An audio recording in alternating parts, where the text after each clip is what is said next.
नमस्कार, आप देख रहे हैं डिस्कस इंडिया न्यूज। मैं हूं विशाल सक्सेना और आप देख रहे हैं मेरा खास कार्यक्रम। आज के वीडियो में बात करने वाले बड़ी खबर को लेकर, जहां पर वक्फ बोर्ड संशोधन मामले के बाद जहां पर बसपा सुप्रीमो मायावती का बयान सामने है। आपको बता दें कि वक्फ बोर्ड संशोधन विधेयक मामले पर बसपा सुप्रीमो मायावती ने केंद्र सरकार को नसीहत दी है। उन्होंने एक्स पर लिखा कि संसद में पेश वक्फ संशोधन विधेयक पर जिस प्रकार से संदेह, आशंकाएं व आपत्तियां सामने आई हैं, इसके मद्देनजर इस बिल को बेहतर विचार के लिए सदन की स्थायी समिति को भेजना उचित होगा। ऐसे संवेदनशील मुद्दों पर सरकार जल्दबाजी ना करे तो बेहतर है। आपको बता दें कि लोकसभा में वक्फ बिल पेश कर दिया गया। विपक्ष की मांग पर अल्पसंख्यक मंत्री किरेन रिजिजू ने स्पीकर से जेपीसी को भेजने की सिफारिश की है। उन्होंने कहा कि अगर बिल को किसी कमेटी में भेज जाना है तो एक विशेष कमेटी का गठन हो। हम प्रस्ताव करते हैं कि इसे ज्वाइंट पार्लियामेंट्री कमेटी को भेज जाए।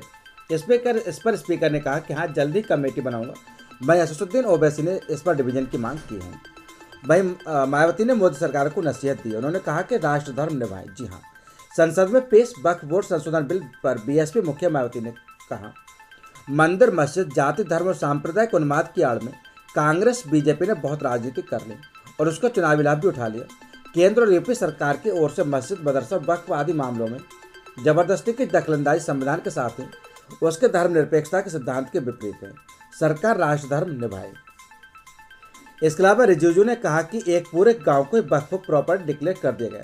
केंद्रीय मंत्री किरेन रिजिजू ने बताया कि तमिलनाडु में तिरुचिरापल्ली जिले के 1500 साल पुराने सुंदेश्वर टेम्पल था।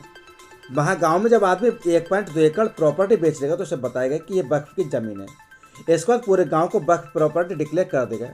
उस गाँव का इतिहास 1500 साल पुराना है। देश के वक्फ बोर्ड पर माफिया की तरह कब्जा किया गया है। वहीं उन्होंने कहा कि सदन में वक्फ विधेयक पर चर्चा करते हुए केंद्रीय मंत्री किरेन रिजिजू ने कहा कि मुसलमानों को सिर्फ गुमराह किया जा रहा है। मुझसे मुस्लिम प्रतिनिधियों ने मुलाकात की है। बोहरा अहमदिया समुदाय की संख्या कम है, तो क्या उनकी समस्याओं को नज़रअंदाज किया जाएगा? विपक्ष सिर्फ चंद लोगों की आवाज़ को उठा रहा है। देश में जितना भी वक्फ बोर्ड है उस पर माफिया लोगों का कब्जा हो गया है। इसके अलावा यूपी सरकार में पूर्व मंत्री और बीजेपी नेता मोहसिन रजा ने वक्फ संशोधन बिल का समर्थन किया है।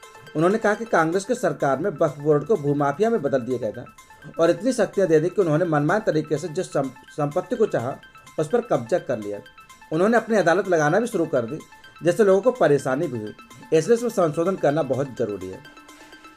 वहीं ओवैसी का भी बयान सामने है, जहां पर लोकसभा में वक्फ संशोधन विधेयक 2024 पर AIM सांसद असदुद्दीन ओवैसी ने कहा कि यह विधेयक संविधान के अनुच्छेद 14, 15 और 25 के सिद्धांतों का उल्लंघन करता है। यह विधेयक भेदभावपूर्ण और मनमाना है। इस विधेयक को लेकर आप देश को जोड़ने का नहीं बल्कि बांटने का काम कर रहे हैं।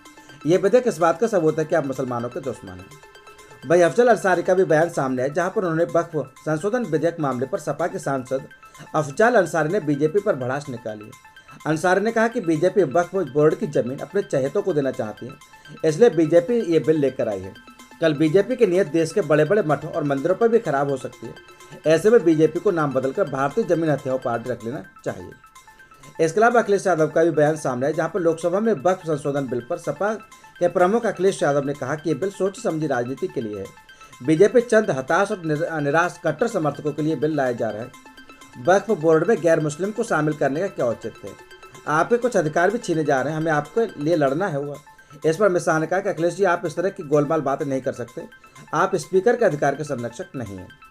आपको बता दें कि कानून मंत्री किरेन रिजिजू ने वक्फ एक्ट संशोधन बिल पेश कर दिया। बिल पेश होते ही विपक्षी सांसदों ने हंगामा शुरू कर दिया था। जहां कांग्रेस सांसद केसी वेणुगोपाल ने कहा कि बिल संविधान के अनुच्छेद 26 के खिलाफ है। ये बिल अधिकारों पर चोट है। ये बिल संविधान की मूल भावना के खिलाफ है। वहीं वक्फ बोर्ड संशोधन बिल पर सपा मुखिया अखिलेश यादव का एक और बयान सामने। उन्होंने कहा कि बीजेपी इस वक्फ बोर्ड संशोधन के बाहर जमीन को हथियाना चाहती है। भाजपा एक रियल एस्टेट कंपनी की तरह काम कर रही है। वक्फ बोर्ड की जमीनें डिफेंस लैंड, रेल लैंड, नजूल लैंड को भाजपा को लाभार्थ योजना की श्रृंखला की कड़ी मात्र है। भाजपा क्यों नहीं खुलकर लिख देते भाजपा हित में जारी है। तो कैसा लगा आपको वीडियो? अगर पसंद आए तो चैनल को सब्सक्राइब करें, वीडियो को लाइक करें। धन्यवाद।